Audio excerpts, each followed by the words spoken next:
শবে বরাতে একটা স্পেশাল হালুয়া না হলে চলে। এরকম একটা স্পেশাল হালুয়া তৈরি করবেন, এক পিস খাওয়ার পর যেন সবাই বলতে বাধ্য হয় আর এক পিস আমার চাই। এতটাই মজার এবং সুস্বাদু হবে এই হালুয়াটা। এটা আমি কি দিয়ে তৈরি করেছি জানেন? একদম হাতের কাছে থাকা ঘরোয়া উপকরণ দিয়ে। আর তেমন কোনো খরচও নেই। একদম আপনার বাসায় যা আছে তা দিয়েই তৈরি করে নিতে পারবেন। আর নিপাস কিটক্যাট মানেই তো সহজ রান্নায় মজাদার রান্না। আজকেও কিন্তু ব্যতিক্রম হয়নি। ঠিক ওরকমই নরম তুলতুলে মজাদার একটা হালুয়া রেসিপি নিয়ে আসছি। একেবারে লো বাজেটে বলতে পারেন। চলেন দেখে নেই কথা না বাড়িয়ে কিভাবে কি করেছি আর কি দিয়ে এত মজার একটা হালুয়া তৈরি করেছি। এটা খাওয়ার পর জাস্ট ফিদা হয়ে যাবে যে কেউ। তো প্রথমে দেখেন এখানে আমি 4 কাপ মেপে 3 কাপ পানি দিয়েছি। তো 3 কাপ পানি দিয়ে এখানে আমি পরিমাণ মতো খেজুরের গুড় দিয়ে দিচ্ছি। এটা নারকেলি গুড়, মানে নারকেল দিয়েই তৈরি করা। যদি নারকেলি গুড় না হয় তাহলে এক্সট্রা করে এখানে নারকেল দিয়ে নিবেন। মানে গুড়টা গলানোর পরে এখানে নারকেলটা অ্যাড করে দিবেন। খেতে ভালো লাগবে। তো পরিমাণ মতো যতটুকু গুড় আপনি মিষ্টি খাবেন সে অনুসারে অ্যাড করে দিবেন। এরপরে এটা কিছুক্ষণ জাল করবেন।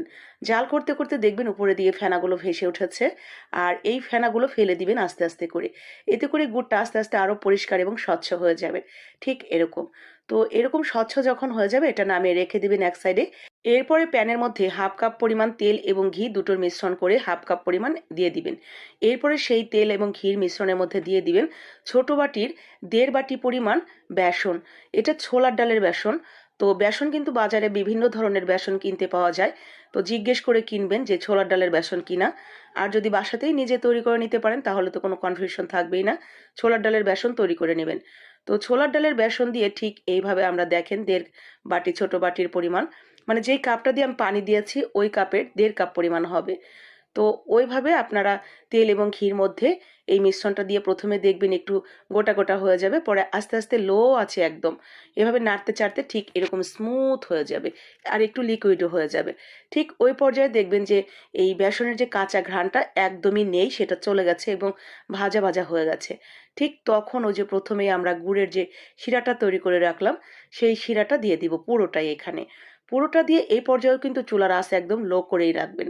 মানে এই কাজটা আপনাকে পুরোটাই চুলার আঁচ একেবারে লো রেখেই করতে হবে। চুলার আঁচ বাড়ানো যাবে না।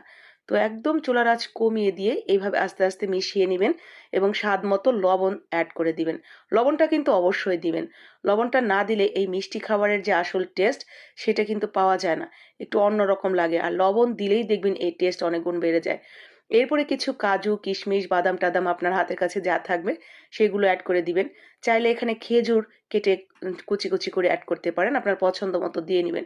আমি কিশমিশ দেইনি। কিশমিশ দিলে